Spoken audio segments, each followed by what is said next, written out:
Hi అండి. నేను మీ doctor Ganta Srinivas ఎన్‌ఎల్‌ఓ centre Kothapeta, Guntur. చాలా మంది మనకి లంబార్ డిస్క్ ప్రాబ్లమ్ అనో, లేతే నాకు సయాటికా అండి. నాకు ఇదిగో ఇక్కడి నుంచి కిందకి కాలు దాకా వస్తుందని చెప్పి చాలా మంది వస్తా ఉంటారు. వీళ్ళలో మెయిన్ అందరికీ కావాల్సింది ఏంటంటే ఇలా నొప్పొస్తే ఎట్టి పరిస్థితుల్లో సర్జరీయేనా? సర్జరీ లేకుండా ఏమన్నా ఆప్షన్ ఉందా? అని తెలుసుకోవాలని చాలా మంది ఇంట్రెస్టింగ్ గా ఉంటారు. ఎందుకంటే వీటికి ప్రత్యేకమైన గైడ్ లైన్స్ లేవు. వీళ్ళకి ఎంఆర్ఐలో ఉన్న డిస్క్ బట్టి ఎంత ఉంటే ఎంత సర్జరీ చేయాలనో, లేదా సర్జరీ చేయకుండా కొంతమందికి తగ్గిద్దనో, లేదా సర్జరీ చేసిన వాళ్ళని చూసి కొంతమంది అసలు లెగవకుండా మొత్తం పడిపోయి సర్జరీ ఫెయిల్ అయిన వాళ్ళని చూసి మిగతా వాళ్ళు సర్జరీ చేసుకోకుండా అవసరమైన పోస్ట్ పోన్ చేయాల్సి వచ్చే వాళ్ళని, ఇట్లా రకరకాల క్వశ్చన్స్, ఆన్సర్ లేని క్వశ్చన్స్ తో బాధపడే వాళ్ళ కోసం మెయిన్ ఈ వీడియో చేయాలనుకుంటున్నాను. సయాటిగా ఏదైతే మామూలుగా అందరికీ ఉచితమైంది కాబట్టి నేను ఇప్పుడు సయాటిగానా లేకపోతే లంబార్ డిస్క్ అని చెప్పడానికన్నా కూడా ఏదైనా సరే మనకి పైనుంచి అంటే బ్యాక్ లో నుంచి కింద కాలులో గనక వస్తే అది డెఫినెట్ గా నర్వ్ ప్రాబ్లమే. పైన ఉన్న డిస్క్ ఏదో దాని నర్వ్ నొత్తడం వల్ల అది ఎక్కడన్నా వత్తని, ఆ ఒత్తిన దాని వల్ల ఆ నొప్పి కింద దాకా న్యూరోపతిక్ పెయిన్ లాగా వస్తుంది. ఇది బేసిక్ ఫండా. అంటే నా వీడియో నేను ఎక్కువ మందికి అర్థమయ్యేటట్టు వాళ్ళ భాషలో చూడడానికి ఒత్తుతుంది, కిందకు వస్తుంది, ఇలా వాడాల్సి వస్తుంది. అంటే మీకు అర్థం కావాలి. ఇది సయాటికా అంటున్నారు.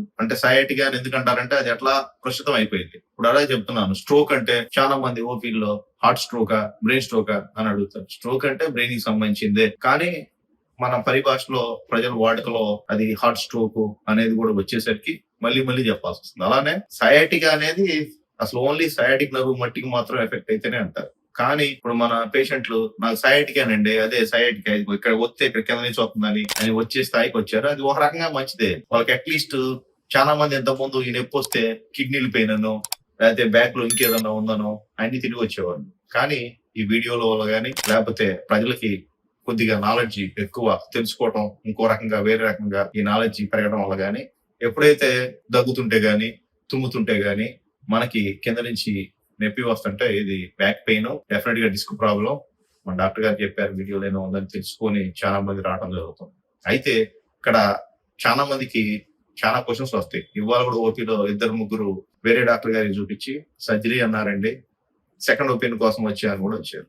దానికోసమే మెయిన్ ఈ వీడియో చేయాలనుకుంటున్నాను. ఈ వీడియో మెయిన్ ముఖ్య ఉద్దేశం ఏంటంటే పేషెంట్ కి వీక్నెస్ ఉంటే, అంటే లైక్ చెప్పులు వేసుకోలేకపోతున్నా, కూర్చొని లేవలేకపోతున్నా, లేకపోతే కాల్లో ఈ డార్సీ ఫ్లెక్షన్ అంటాం, అంటే ఈ యాంకిల్ పైకి లెగలేకపోయినా, లేకపోతే కింద ప్లాంటర్ ఫ్లెక్షన్ అంటాం, కిందకి అనలేకపోయినా, బొట్టువేలు సరిగ్గా మూవ్ చేయకపోయినా, వీటిలో ఏ వీక్నెస్ ఉన్నా వాళ్ళకి సర్జరీ కంపల్సరీ. అలా కాకుండా పేషెంట్ కి సివియర్ పెయిన్ ఉన్నా, అంటే కూర్చొని ఉన్నా, నుంచొని ఉన్నా, పెయిన్ నా వల్ల కాదండి అనే వాళ్ళకి కూడా సర్జరీ వాళ్ళకున్న థ్రెషోల్డ్ బట్టి చేయాల్సి వస్తుంది. అలానే సెన్సరీ సిమ్టమ్స్ అంటే చాలా మందికి స్పర్శ కూడా లాస్ అయిపోయి L5, S1 గానీ, లేకపోతే L4, L5 గానీ కామన్ గా డిస్క్లు ఉంటాయి లంబార్ లెవెల్లో. సో ఆ డిస్క్లకి ఉన్న ప్రాబ్లం బట్టి పేషెంట్ చేయాలి. అలా కాకుండా ఓన్లీ పెయినే ఉండి మిగతా వీక్నెస్ లేకుండా ఉండి ఎంఆర్ఐలో పెద్ద డిస్క్ ఉన్నా మనం 3 నెలల వెయిటింగ్ పీరియడ్ మనం ఛాన్స్ ఇవ్వచ్చు. ఈ 3 నెలల్లో చాలా మందికి డిస్క్ అనేది ఫారిన్ బాడీ కాబట్టి నేచురల్ గా కొంతమందికి జస్ట్ రెస్ట్ ఇచ్చి ఉన్నప్పుడు హీల్ అయ్యే ఛాన్స్ ఉంటుంది. అలా జరగని పక్షంలో డెఫినెట్ గా సర్జరీకి వెళ్లాల్సి ఉంటుంది.